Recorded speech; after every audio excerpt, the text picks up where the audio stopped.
Hello everyone, welcome to my channel. ഇന്നത്തെ ക്ലാസ്സിൽ discuss ചെയ്യാനായിട്ട് പോകുന്നത് ക്രോസ്ഡ് കാനിസാരോ റിയാക്ഷൻ എന്ന് പറയുന്ന ടോപ്പിക്കാണ്. So what is crossed Cannizzaro reaction?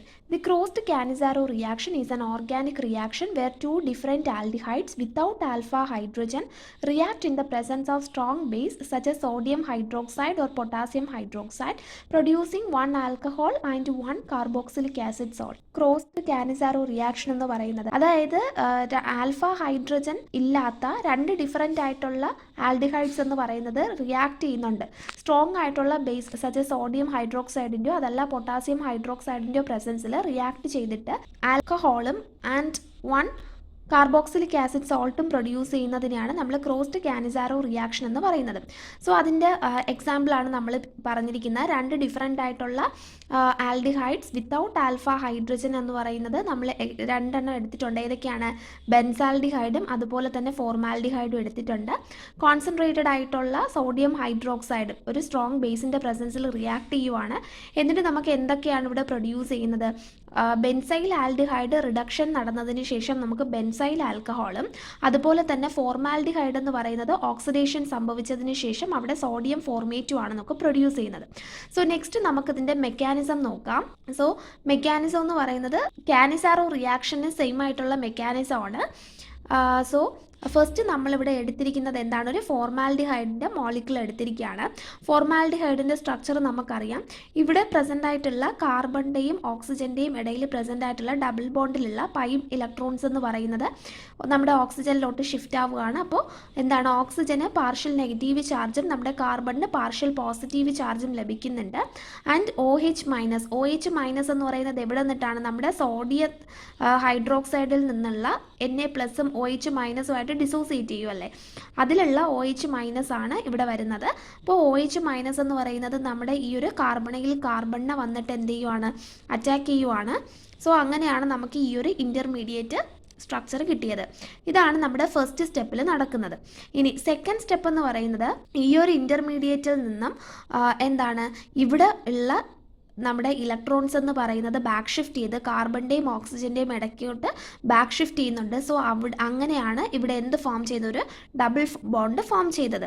അതുപോലെ തന്നെ ഇവിടെ പ്രസൻ്റ് ആയിട്ടുള്ള ഹൈഡ്രജൻ എന്ന് പറയുന്നത് എന്ത് ചെയ്യുവാണ്? നമ്മുടെ ഹൈഡ്രൈഡ് അയോൺ എന്ന് പറയുന്നത് കാർബണിനെ ലീവ് ചെയ്ത് പോവുകയാണ്. ഈ ലീവ് ചെയ്ത് പോയ കാർബൺ എവിടെയാണ് അറ്റാച്ച് ചെയ്യുന്നത്? നമ്മുടെ next another molecule of benzaldehyde. നമ്മുടെ റിയാക്ഷൻ നടക്കുന്നത് ഏതൊക്കെയാണ്? 1 മോളിക്യൂൾ ഓഫ് ഫോർമാൽഡിഹൈഡും അതുപോലെ തന്നെ അനദർ മോളിക്യൂൾ ഓഫ് ബെൻസാൽഡിഹൈഡും ആണ് ഇവിടെ റിയാക്ട് ചെയ്യുന്നത്. എന്നിട്ടാണ് നമുക്ക് പ്രോഡക്റ്റ് കിട്ടുന്നതല്ലേ. അപ്പോൾ സെക്കൻഡ് മോളിക്യൂൾ ആയിട്ടുള്ള ബെൻസാൽഡിഹൈഡുമായിട്ടാണ് ഇത് അറ്റാച്ച് ചെയ്യുന്നത്. നമുക്കറിയാം ഇവിടെയും നമ്മൾ ആദ്യം പറഞ്ഞതുപോലെ തന്നെ കാർബണിന് ഒരു പാർഷ്യൽ പോസിറ്റീവ് ചാർജ് കിട്ടി. എങ്ങനെയാണ്? പൈ ബോണ്ട് ഇവിടെ പ്രസൻ്റ് ആയിട്ടുള്ള പൈ ബോണ്ട് ഓക്സിജനിലോട്ട് ഷിഫ്റ്റ് ആയപ്പോൾ ഓക്സിജൻ ഒരു പാർഷ്യൽ നെഗറ്റീവ് ചാർജും നമ്മുടെ കാർബണിന് ഒരു പാർഷ്യൽ പോസിറ്റീവ് ചാർജും കിട്ടി. ഈ പാർഷ്യൽ പോസിറ്റീവിൽ ചാർജിലുള്ള കാർബണിലേക്കാണ് ഇവിടെ നിന്നും ലീവ് ചെയ്ത് വന്ന ഹൈഡ്രൈഡ് അയോൺ എന്ന് പറയുന്നത് ജോയിൻ ചെയ്തത്. ഓക്കെ, അങ്ങനെയാണ് നമുക്ക് ഈ കാണുന്ന ഈ ഒരു സ്ട്രക്ചർ കിട്ടിയത്. ഇവിടുന്ന് നമുക്ക് ഇലക്ട്രോൺസ് ഷിഫ്റ്റ് ആയതുകൊണ്ടാണ് നെഗറ്റീവ് ചാർജ് കിട്ടിയത്. അതുപോലെ തന്നെ ഈ വന്ന ഹൈഡ്രൈഡ് അയോൺ എന്ന് പറയുന്നത് ഇവിടെ അറ്റാച്ച് ചെയ്തിട്ടുണ്ട്. ഇത് ഓൾറെഡി നമുക്ക് പ്രസൻ്റ് ആയിട്ടുള്ള ഹൈഡ്രജൻ ആണ്. ആൻഡ് ഇവിടെ നിന്ന് പറയുമ്പോഴത്തേക്ക് അതുപോലെ തന്നെ ബാക്കി എഴുതിയിട്ടുണ്ട്. ഈ ഡബിൾ ബോണ്ട് എങ്ങനെയാണ്? ഇലക്ട്രോൺസിൻ്റെ ബാക്ക് ഷിഫ്റ്റ് നടന്നിട്ടാണ്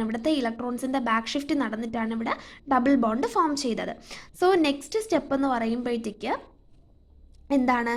നമ്മുടെ ഇവിടെ O മൈനസ് ആയിട്ടാണ് ഇരിക്കുന്നത്. സോ ഈ ഒരു ബെൻസൈൽ ആൽക്കോക്സൈഡ് അയോൺ ഇതും നമ്മുടെ ഫോമിക് ആസിഡും തമ്മിൽ എന്ത് നടക്കുവാണ്? പ്രോട്ടോണേഷൻ നടക്കുവാണ്. അതായത് ഇവിടെ നിന്നും ഫോമിക് ആസിഡിൽ നിന്നുള്ള ഒരു പ്രോട്ടോൺ എന്ന് പറയുന്നത് എങ്ങോട്ട് ഷിഫ്റ്റ് ആവുകയാണ്? നമ്മുടെ ബെൻസൈൽ ആൽക്കോക്സൈഡ് അയോണിലേക്ക് ഷിഫ്റ്റ് ആവുകയാണ്. സോ ഈ ഹൈഡ്രജൻ എന്ന് പറയുന്നത് ഈ O മൈനസിലേക്ക് വന്ന് ജോയിൻ ചെയ്യും. അങ്ങനെ നമുക്ക് എന്ത് കിട്ടുന്നുണ്ടൊരു കാർബോക്സിലേറ്റ് അയോൺ ആണ് നമുക്ക് ഇവിടെ കിട്ടുന്നത്. അതുപോലെ തന്നെ ഒരു ബെൻസൈൽ ആൽക്കഹോളും കിട്ടുന്നുണ്ട്. സോ നെക്സ്റ്റ് സ്റ്റെപ്പ് എന്ന് പറയുന്നത് ഇവിടുത്തെ ഹൈഡ്രജൻ ലീവ് ചെയ്ത് പോയപ്പോൾ നമ്മുടെ ഓക്സിജൻ നെഗറ്റീവ് ചാർജ് കിട്ടിയല്ലേ. അങ്ങനെയാണ് നമുക്കിവിടെ ഒരു കാർബോക്സിലേറ്റ് അയോൺ ഫോം ചെയ്തത്. ഈ ബാലൻസ് ഉള്ള സോഡിയം നമ്മൾ ആദ്യം എടുത്ത റിയേജന്റ് സോഡിയം ഹൈഡ്രോക്സൈഡ് ആണ്. അതിലുള്ള OH മൈനസ് മാത്രമാണ് ഫസ്റ്റ് സ്റ്റെപ്പിൽ നമ്മൾ യൂട്ടിലൈസ് ചെയ്തത്. സോ ഈ ഒരു സോഡിയം ബാലൻസ് ആണ്. സോ ഇതെന്ത് ചെയ്യുന്നുണ്ട്, ഈ ഒരു O മൈനസ് നെഗറ്റീവ്ലി ചാർജ്ഡ് ആയിട്ടുള്ള ഓക്സിജനിലേക്ക് Na+ വന്ന് അറ്റാച്ച് ചെയ്തിട്ട് നമുക്ക് സോഡിയം ഫോർമേറ്റ് കിട്ടുന്നുണ്ട്. സോ ഫൈനൽ സ്റ്റെപ്പ് എന്ന് പറയുന്നത് നമുക്ക് എന്താണ് ഇവിടെ കിട്ടുന്നത്, സോഡിയം ഫോർമേറ്റും അതുപോലെ തന്നെ ബെൻസൈൽ ആൽക്കഹോളും ആണ് നമുക്ക് ഫൈനൽ പ്രോഡക്റ്റ് ആയിട്ട് കിട്ടുന്നത്. സോ ഇത്രയുമാണ് ക്രോസ്ഡ് കാനിസാറോ റിയാക്ഷൻ്റെ മെക്കാനിസം എന്ന് പറയുന്നത്. കാനിസാറോ റിയാക്ഷൻ്റെ മെക്കാനിസത്തിന് സിമിലർ ആയിട്ടുള്ള മെക്കാനിസം തന്നെയാണ്. സോ എല്ലാവർക്കും മനസ്സിലായിട്ടുണ്ടാവുമെന്ന് പ്രതീക്ഷിക്കുന്നു. വീഡിയോ ഇഷ്ടമായിട്ടുണ്ടെങ്കിൽ ലൈക്ക് ചെയ്യുക, നിങ്ങളുടെ ഫ്രണ്ട്സിനെയും കൂടിയിട്ടൊന്ന് ഷെയർ ചെയ്ത് കൊടുക്കുക. ഇനിയും യൂസ്ഫുൾ ആയിട്ടുള്ള വീഡിയോസ് കിട്ടാനായിട്ട് ചാനൽ ഒന്ന് സബ്സ്ക്രൈബ് ചെയ്യുക. നെക്സ്റ്റ് ക്ലാസ്സിന് ഏത് ടോപ്പിക്കാണ് വേണ്ടതെന്നുള്ളത് കമൻറ്റ് ചെയ്യുക. Thank you for watching.